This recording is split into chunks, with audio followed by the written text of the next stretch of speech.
Bakit nga ba may mga lalaking nagsasarili? Ano ang dahilan? Kung gusto mo malaman yan, panoorin mo itong video na ito. Pero bago yan, kung hindi pa nga po kita subscribers, pakiclick mo naman po muna. Maraming salamat. God bless po sa inyong lahat. Sabi po ng isang viewers, bakit idol may mga lalaki na nagsasarili? Ano ang dahilan?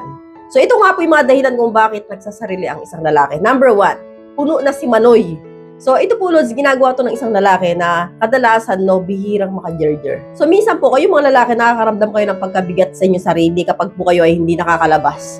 So, kaya po, kailangan po ninyong i-release yan sa inyong sarili. So, kailangan nyo po muna magsariling sikap kasi nga puno na si Manoy, no? Kasi po, nakakabuti po yun ang pakiramdam kapag po kayo ay nagsasarili. So, kaya po, may mga lalaki talagang ginagawa yan kasi po, puno na. Paramdam nila, umaapaw na. So, ang gagawin po nila, i-release po nila yan. So, proceed na po tayo hagad sa dahilan number 2. Lack of satisfaction, no? Isa rin po ito sa dahilan kung bakit may mga lalaki nagsasarili, no? Kahit na meron na silang girlfriend o asawa, meron pa rin po mga lalaki hindi po maiiwasan na magsarili. Kasi po nakukulangan sila sa kanilang partner. So, alam naman po natin, Lods, na hindi po lahat ng babae magaling sa burat siyahan. So, may mga babaeng boring, no? Ang alam lang bubukang kang, ang alam lang magpakasta, pero pagdating sa burat siyahan, hindi nila kayang isatisfy yung lalaki. Kaya po, may mga lalaki talaga nagsasarili pa rin kahit na may mga partner na. Kasi po, hindi po sila nasasatisfy ng partner nila. So, proceed na po tayo hagad sa number 3. Sobrang mahilig manood ng mga bakbakang video, no? Isa rin po ito sa dahilan kung bakit nagsasarili ang isang lalaki, no? Sobrang hilig, no?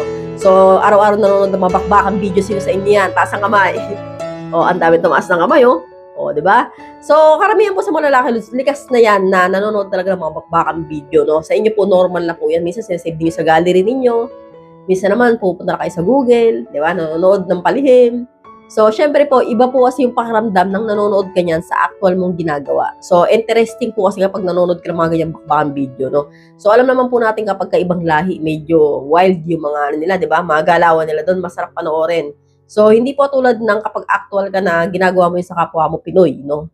Medyo boring, lalo na kung yung babae, hindi marunong mag-drive. So, may mga lalaki talagang sobrang hilig, kaya ginagawa na lang nilang libangan yan. So, proceed na po tayo hagad sa number 4. Binata pa, wala pang majerjer, no? So, normal po yan, Lods, sa binata pa, kasi nga walang majerjer, di ba? So, ang gagawin, magsusulo.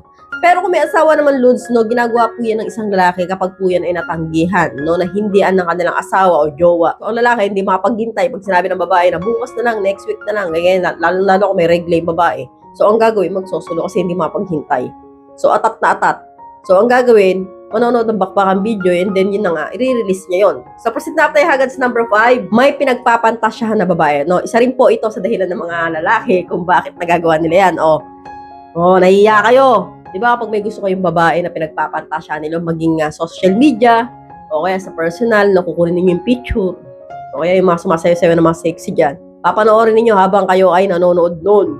Di ba, ini-imagine ninyo na siya na nga, di ba? So, yan po yung mga dahilan kung bakit po, alam nyo na. So, hanggang dito na lang po tayo mga Lods. I hope you learned something in this video. More videos to come. So, stay connected. See you again to my next video. God bless. Bye-bye!